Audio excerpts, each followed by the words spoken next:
2600 रुपए को दो भागों में उधार दिए गए। यदि 5% वार्षिक दर से 5 वर्ष में पहले भाग का साधारण ब्याज और दूसरे भाग का 4.5 वार्षिक की दर से 6 वर्ष का साधारण ब्याज बराबर हो, तो दूसरा भाग कितना है? बहुत आसान सी ट्रिक समझाता हूं आप लोगों को।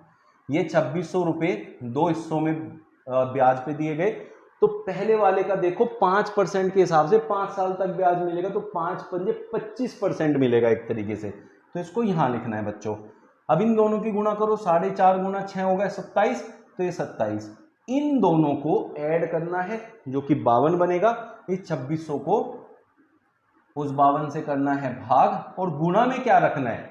उसने पूछा दूसरा भाग कितना है, तो पहले भाग से आपको यहां गुणा करना है। दूसरा पूछा है तो पहले से गुणा करना है, पहला पूछा है तो दूसरे से गुणा करना है। तो यहां दूसरा पूछा है तो पहले से गुणा करना है, जो कि है 25। 52 पंजे 260, 50 25 पंजे 1250 आ गया बच्चों। तो ऑप्शन ए आपका करेक्ट आंसर हो जाएगा। किसी राशि का 5% प्रति वर्ष की दर से 2 वर्ष के लिए साधारण ब्याज और चक्रवृद्धि ब्याज का अंतर 160। जब भी आपको साधारण और चक्रवृद्धि ब्याज का अंतर दिया हो तो उसमें 2 बार 100 की गुणा करनी है और भाग करना है प्रतिशत के वर्ग से। 5% है तो इसका वर्ग होगा 25, तो 25 चौके 100, 16 चौके 64,000। तो आपका आंसर आ जाएगा ऑप्शन ए। एक साइकिल का पहिया 5000 चक्कर पूरे करके 11 किलोमीटर चलता है। तो जब भी आपको उसने कहा पहिए का व्यास कितना, व्यास जब भी निकालना हो तो परिधि से निकलेगा और एक चक्कर में आपका आंसर आएगा। तो ये है 5000 चक्कर। तो 11 किलोमीटर को 5000 से भाग करेंगे तो एक चक्कर आ गया। ठीक है बच्चों। अब लेकिन आंसर सेंटीमीटर में पूछा है, तो 11 किलोमीटर को मीटर में बदलने के लिए 1000 से गुणा करते हैं, सेंटीमीटर में करने के लिए फिर 100 से गुणा करते हैं। अब इसको सोल्व करेंगे तो आपका आंसर आ जाएगा, 5 से काटू तो 20, 220। ये किसके बराबर है? उसकी परिधि के बराबर। और परिधि क्या होती है बच्चों? पाई गुणा में डी, मतलब पाई गुणा में व्यास बराबर कितना है? 220। पाई होता है 22/7, इसको यहां लिख लेता हूं 22/7 गुणा डी बराबर 220।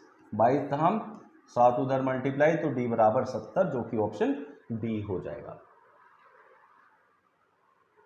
एक आदमी अपनी आय का 75% हिस्सा खर्च कर देता है। उसकी आय 20% बढ़ जाती है और व्यय भी 10% बढ़ जाती है। उसकी बचत में कितनी प्रतिशत की वृद्धि हुई? बहुत ध्यान से समझना, बहुत सिंपल सी ट्रिक सिखाता हूं। मान लिया वो आदमी 100 रुपए कमाता है, 75% खर्चा किया तो 25% बचाया, ये बचत है। ठीक है बच्चों। अब वो कह रहा है उसकी आय 20% बढ़ गई। आय कितनी मानी हमने? 100, 20% बढ़ गई, तो बच्चों 100 का 20% 20 होता है, 120 हो गई।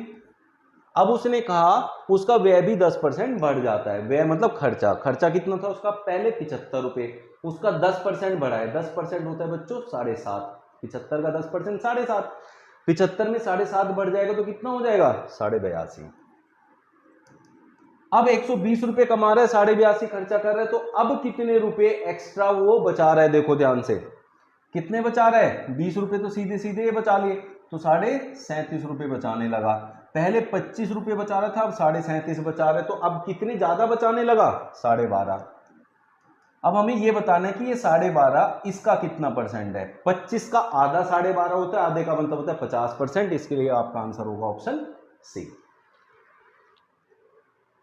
किसी त्रिभुज की 2 बराबर भुजाएं तीसरी भुजा के 3 गुने से 4 मीटर कम हो और त्रिभुज का परिमाप हो 55 मीटर। ऐसे क्वेश्चन में हमेशा ऑप्शन का यूज करेंगे, और उसके लिए मैं समझाऊं, उसने कहा परिमाप 55 मीटर होगा। परिमाप होता है बच्चों सभी भुजाओं का योग। तो इसका मतलब तीनों भुजाएं त्रिभुज की जो ऑप्शन में दी हैं उनको जोड़ के 55 आना चाहिए। जो उनसे ऑप्शन में आएगा वो आंसर होगा। एक से ज्यादा में आएगा तो फिर इस वाली जो कंडीशन को उसको देखेंगे। तो यहाँ 21 दूनी 42 और 9 55 नहीं होता, 22 दूनी 44 9 55 नहीं होता, 10 दूनी 20 9 29 नहीं होता, 23 दूनी 46 9 55। ये आपका आंसर हो गया, विद इन सेकेंड आ गया। पहली कंडीशन अगर फुलफिल करनी है तो देखो, उसने कहा 2 बराबर भुजाएं तीसरी भुजा के 3 गुने 9 × 27 से 4 कम हो। देखो आ गया। अगर एक से ज्यादा ऑप्शन मैच करेंगे तो फिर ये लगा के देखेंगे किस ऑप्शन में फिट हो रहा है। एक व्यक्ति धारा के अनुकूल एक नाव को 4 घंटे में 18 किलोमीटर चलाता है। तो ऐसे केस में पहले चाल निकाल लो। चाल क्या होती है? दूरी बटे समय। तो बच्चों 18/4, 2 9 18, 2 दूनी 4, 9/2 मतलब 4.5। ये हो गई उसकी चाल जब वो धारा के साथ जा रहा है, 4.5 की स्पीड से जा रहा है। अब ये प्रतिकूल आने में 12 घंटे लेता है, लेकिन कितनी दूरी चलेगा? अब भी 18 ही चलेगा। 18/12, 6 दूनी 12, 6 3 18, दैट इज 1.5। अब आपसे कह रहे हैं धारा की चाल। जब भी बच्चों आपको जाने की चाल पता हो और आने की पता हो, उन दोनों को आपस में माइनस करके अगर आधा करोगे तो धारा की चाल आ जाएगी। तो इन दोनों को माइनस करा तो कितना आया? 3, उसका आधा करेंगे तो 1.5, 1.5 है धारा की चाल। ऐड करके आधा करोगे तो नाव की चाल आएगी। 160 मीटर और 140 मीटर लंबी दो रेलगाड़ी समांतर रेल पथों पर विपरीत दिशाओं में स्वतंत्र और 67 की स्पीड से चल रही है।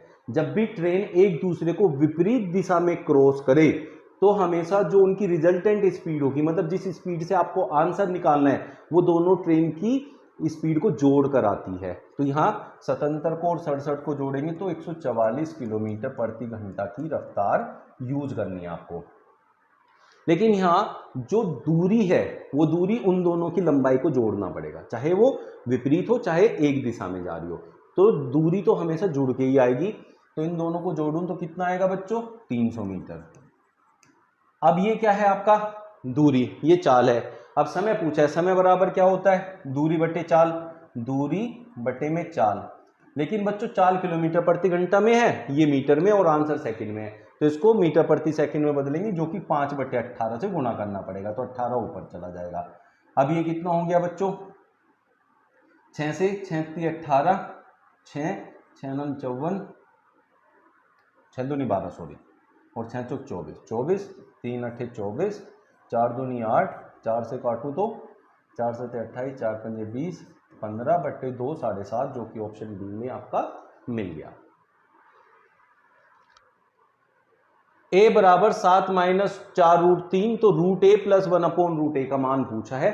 जब भी आपको a का मान दे और √a + 1/√a का मान पूछे, यहां बीच में अगर प्लस है तो इसमें से पहली संख्या लेनी है, उसका डबल कर दो, जो आएगा हमेशा उसमें 2 ऐड करना है, उसका रूट आपका आंसर होगा ऑप्शन सी। जब भी यहां प्लस दिया है तो पहली संख्या का डबल करना है, अगर यहां माइनस दिया है तो दूसरी संख्या का डबल करके और उसमें 2 ऐड करके आंसर आएगा। फिर ये ऐसे करना।